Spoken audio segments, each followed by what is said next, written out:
El reverendo budista Tayo ve a aquel hombre y le pregunta, ¿quién eres? A lo cual el hombre le dice, estoy en el fondo del mar. Luego el hombre le pregunta, reverendo, ¿estoy vivo o estoy muerto? Y el reverendo le responde, hubo un terremoto y un tsunami te golpeó y has muerto.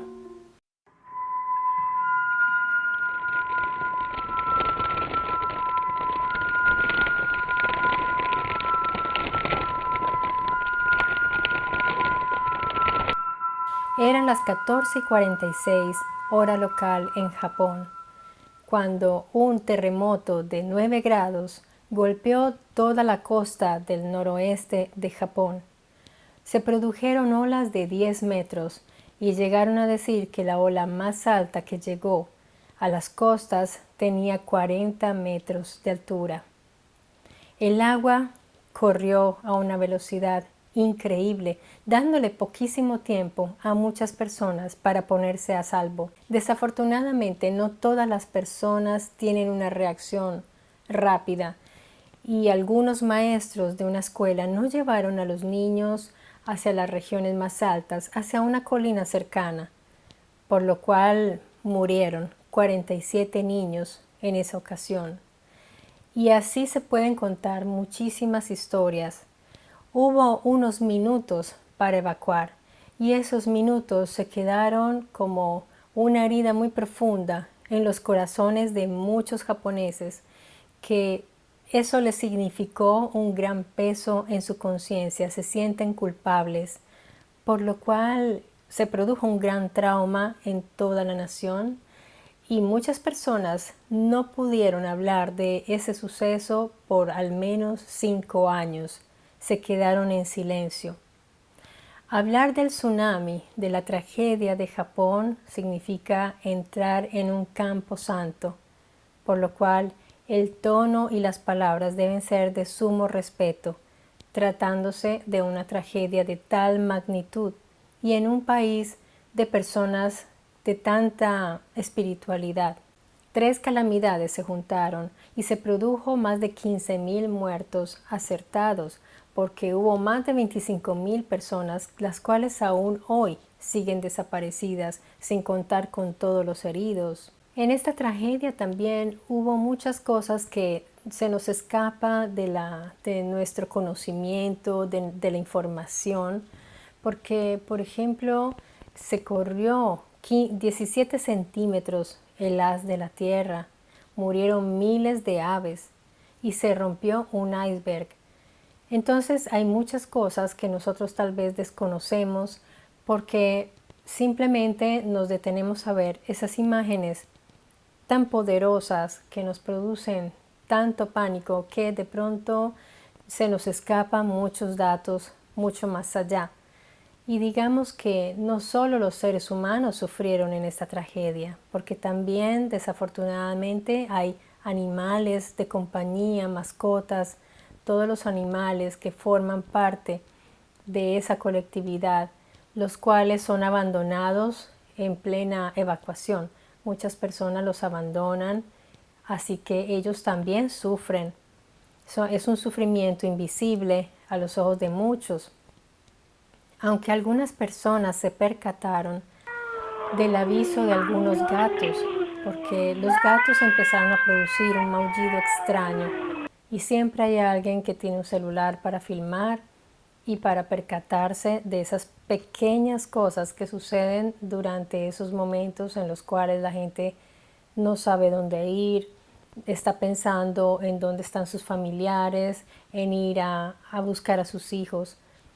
Pero siempre hay alguien allí para ver estas pequeñas historias también. Esta calamidad fue el producto de 3 desastres en cadena, porque aparte del terremoto donde ya murieron muchas personas, se produjo el tsunami donde murieron muchas más y luego se produjo la explosión en la central nuclear de Fukushima. Y aún hoy hay personas que siguen desplazándose por el problema de Fukushima, de modo que el número de víctimas va variando con el paso del tiempo. Han pasado ya 11 años desde ese día 11 de mayo y los sobrevivientes, como les comentaba, quedaron con ese cargo de conciencia de no haber podido salvar a sus familiares, de haber sido ellos a salvarse. Y allí subentran también los médicos y los psicólogos que trabajaron con ellos para empezar a ayudarles en ese proceso, porque muchas personas quedaron bastante traumatizadas. Si ustedes ven esas imágenes, son muy impactantes. Imagínense vivirlo allí en carne propia, ver que ya tu casa no existe, y no solo tu casa, sino la escuela, el hospital, que ya desaparece todo. Desaparecen las instituciones, porque ¿quién te salva? Si la gente que salva también murió, eso produce un golpe en la psicología humana muy fuerte. Entonces muchas personas optaron por no volver a hablar de esto. Sin embargo, poco a poco, después del paso de los años, algunos empezaron a hablar a voz baja, discretamente, pero tal vez en una reunión venía fuera ciertas historias, ciertas cosas extrañas que iban contando, como una anécdota entre las personas, entre amigos. Y luego, además, está ese colectivo que son los taxistas, que son personas que van recogiendo siempre muchas historias, y a ellos les suceden muchas cosas y entre ellos mismos se van contando. Estas narraciones fueron despertando el interés de varios escritores, y en especial también de una socióloga de la universidad, una joven socióloga, que para su tesis quiso escribir y reunir. Ella compiló todas esas historias de las personas que habían sobrevivido al tsunami y que habían perdido personas, pero con la particularidad de que habían presenciado fenómenos inexplicables y que se les había presentado espíritus, o como lo llaman allí, fantasmas.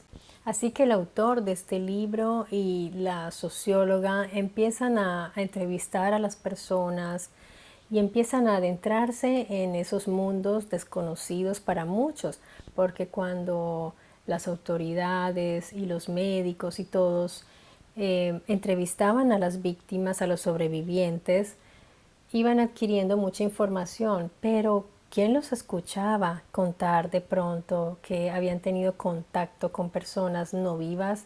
Nadie les prestaba atención a estas historias, así que ellos tenían que guardárselas para sí, hasta que llegan estas personas interesadas en compilar todo.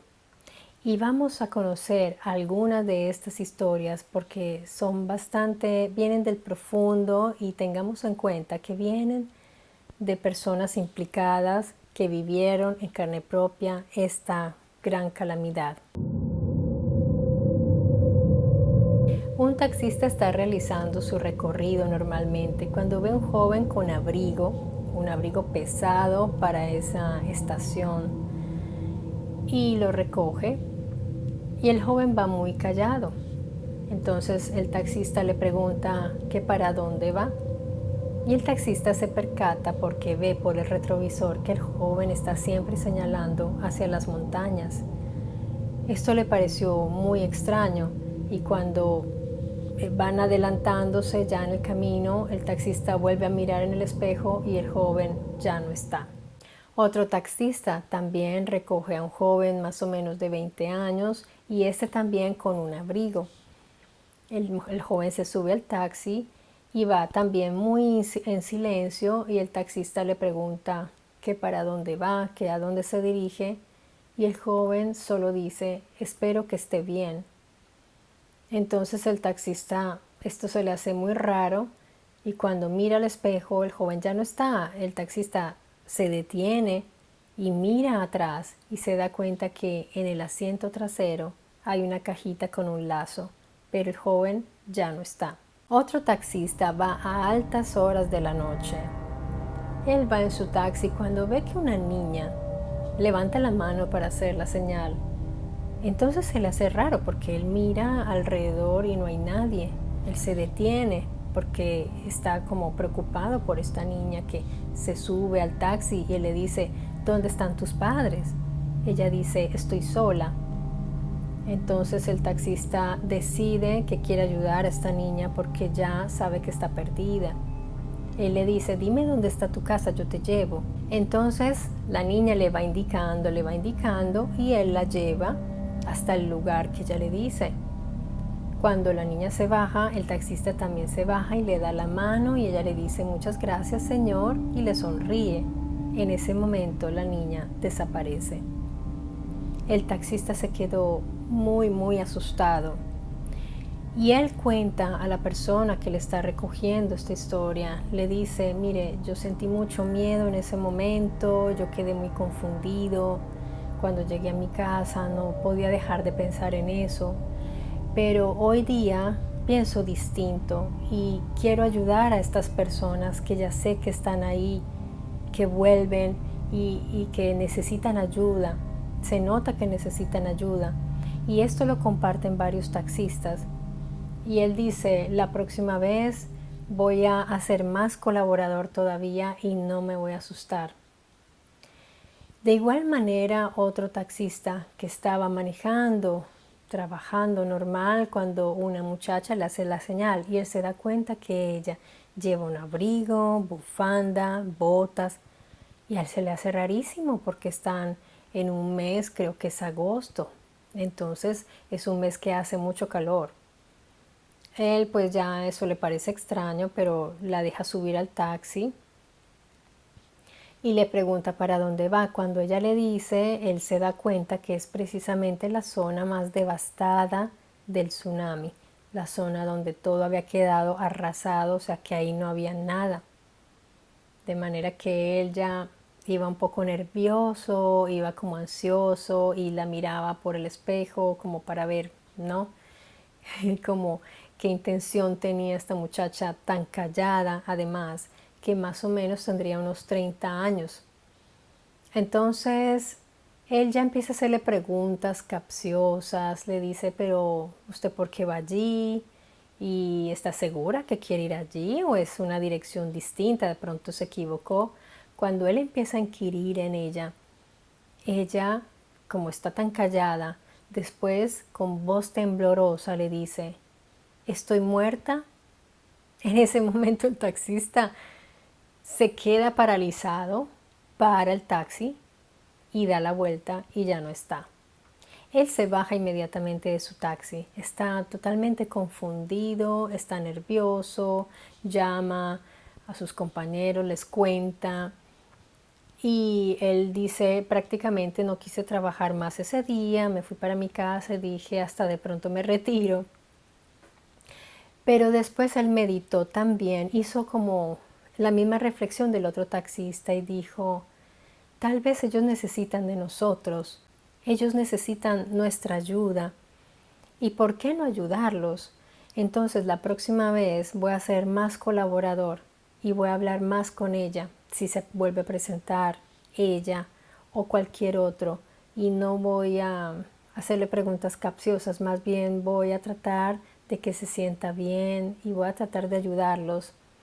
Entonces miren ese cambio de conciencia de las personas después de estas experiencias, que en vez de asustarse y correr y de pronto tomarlo así también, pues como la historia de la noche con los amigos cuando van a tomar cerveza para asustarse, ellos reflexionan y dicen, más bien voy a mejorar mi servicio y les voy a ayudar más.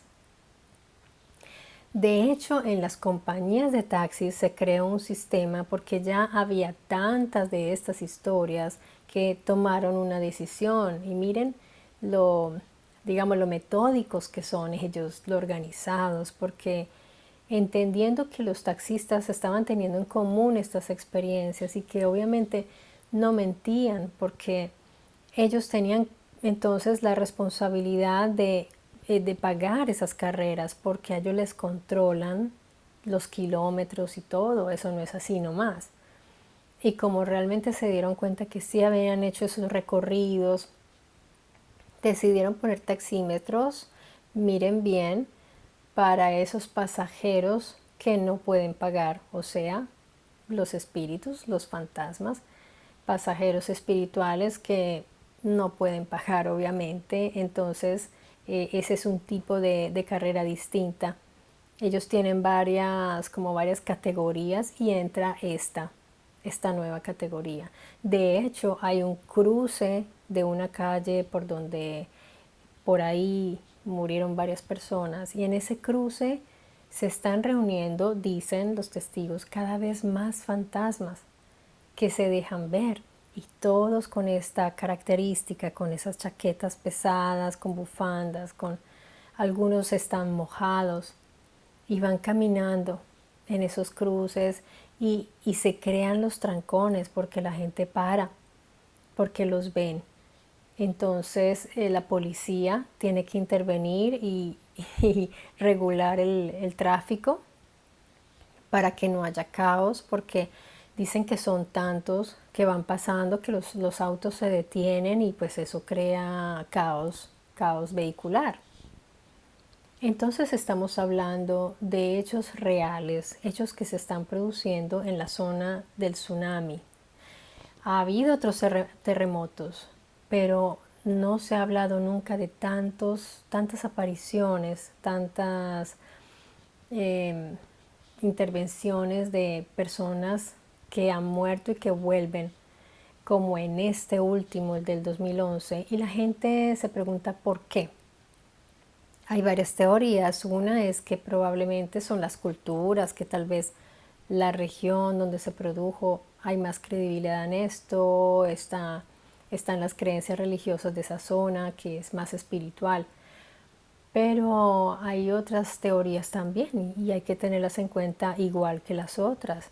Y es que cuando son muertes instantáneas, parece que las personas se tienen que separar así de un momento a otro de sus familiares y sienten que no es justo y les duele no poderlos volver a ver y que no los vuelvan a ver. Y esto hace que ellos caigan como en esa espiral, ese bucle ahí temporal, espacio temporal, donde ellos no pueden salir porque tienen esa tristeza y ese desarraigo al cual no quieren ellos aceptar, y lo mismo sus familias vivas tampoco quieren aceptar. Además piensen en los desaparecidos, porque ellos, los que han podido enterrar a sus seres queridos, han podido hacer el duelo y aceptar con mayor facilidad, entre comillas, pero aquellos que no saben dónde están sus familiares, que no han podido procesar el luto y todo, pues para ellos es más duro dejarlos ir. Y en esas familias es donde más se ha producido este fenómeno. Por ejemplo, hay un hombre que perdió a su padre en el tsunami. Era un señor de 51 años, era joven, pero no lo encontraban. Y él cuenta que en su casa se daban fenómenos extraños. Hasta que un día él abre una caja de zapatos y ve que dentro de un zapato hay una flor blanca. Él se queda muy sorprendido y algo le dice que algo tiene que ver con su padre. Y esa intuición no le falló, porque pocos meses después encontraron los restos del padre y él pudo finalmente darle su ritual, su sepultura y todo. Y cuando lo vio en el ataúd, se dio cuenta que había una flor exactamente igual a la que le había aparecido en su caja, en su zapato. Entonces, son como mensajes, son mensajes que llegan de nuestros seres queridos que se han ido. Por ejemplo, está este joven que también desafortunadamente perdió a su hermano mayor en el tsunami. Y él estaba haciendo ya los trámites porque encontraron los restos del hermano, también después de meses de estar desaparecido.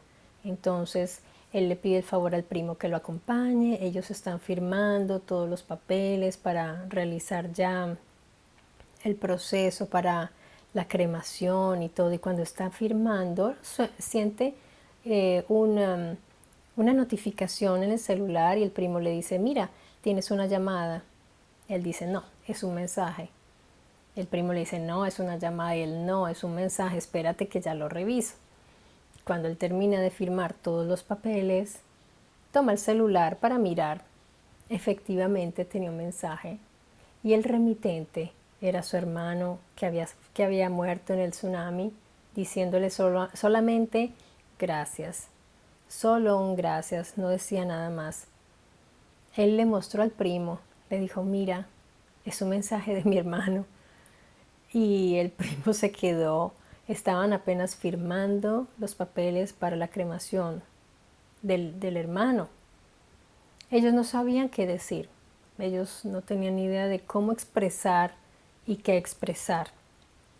El caso es que me imagino la emoción de él de haber recibido ese mensaje de su hermano, entonces él lo quería compartir con su familia y el día de la cremación del hermano estaban todos, entonces él dijo, ahora es cuando yo quiero demostrarles lo que sucedió.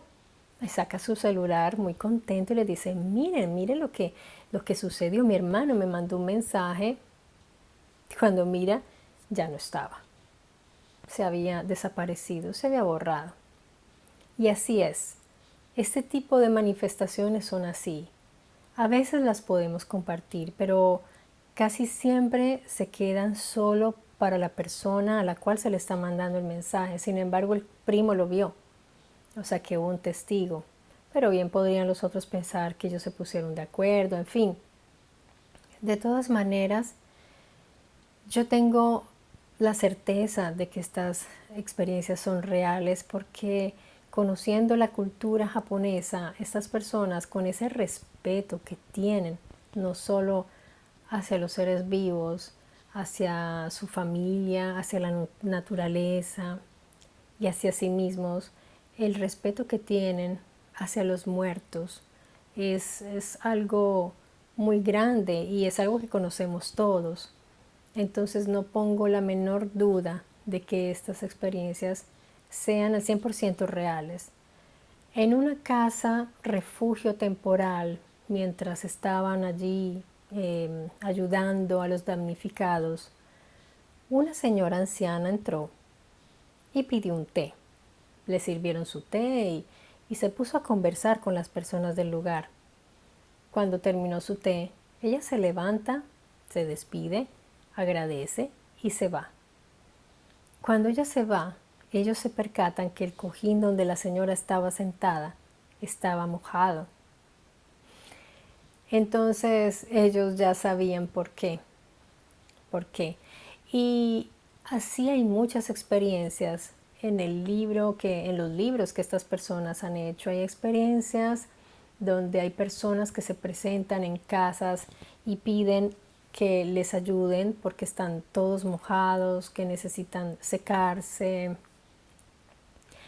Hay hay un documental muy bueno de Netflix y les recomiendo que lo vean porque yo en alguna ocasión lo pude ver y es bastante impactante las historias que cuentan y es muy bonito porque se hace toda la recreación y todo, es excelente, de muy buena calidad y aquí están algunas de las historias que les estoy contando hoy, entonces pues pueden irlo a ver si pueden. Y el monje budista de quien cité al inicio de este video con lo que le sucedió, la experiencia, él dice que el pueblo japonés vive con sus muertos, conviven con los muertos y que para ellos la muerte es como esa puerta corrediza de papel muy muy fino y cuando un ser querido pasa esa puerta y la cierra tras de sí, tú lo sigues viendo porque ese papel, tal vez es papel de arroz, creo, es muy, muy transparente, tú lo alcanzas a ver. Es una imagen muy melancólica y eso es lo que siente una persona cuando una persona se le va. Porque la siente, porque la sigue percibiendo, porque tiene todos sus objetos, sus recuerdos, vive en el mismo espacio que compartió con esa persona, pero ya no está. Eso es muy, muy duro y muy difícil y es algo a lo cual todos los humanos estamos sometidos. La muerte será siempre algo muy contundente para nosotros, inevitable, hasta el día de hoy, no se puede evitar y convivimos con esta por siglos, pero aún no nos acostumbramos, aún nos da durísimo y aún no aceptamos tener que separarnos así. Imagínense si es difícil el proceso de una persona que se está yendo por una enfermedad, que al menos puede despedirse de su familia. Imagínense ustedes los que se van así, en un santiamén, en un segundo, personas que van en un vehículo, sea un avión, un carro, lo que sea, y se estrella, o sea, es un shock muy fuerte. Y allí ya subentra si creemos que hay un más allá o no. Entonces es una discusión que lleva desde que existe el humano, eh, la cual no ha podido cerrarse porque no hay pruebas científicas de la existencia, pero en ciertos países, ciertos lugares del mundo, los médicos aceptan que las personas que pasan al otro lado han visto primero, antes de irse, han visto su familia, que los vienen a buscar, que los vienen... Eso tiene un nombre en Japón porque ellos dicen, ¿quién no sabe de esto? ¿Cómo no lo vas a saber? Si eres un médico lo tienes que saber, que sus familiares vienen a encontrarlo. Entonces depende mucho del lugar del mundo de donde seamos y la cultura que nos haya estructurado. Pero yo les pregunto a ustedes, a cada uno de ustedes, desde su intuición, desde qué les dice a ustedes, ¿ustedes creen que sí hay un más allá? ¿Lo perciben, lo sienten de alguna manera? O más aún, ¿han tenido experiencias que les indica que esto es posible? Me gustaría muchísimo leer la respuesta que tengan. Y recuerden amigos que aquí en mi Story Channel hay muchas historias y también muchos misterios esperándolos. Nos vemos muy pronto, les mando un abrazo y cuídense mucho.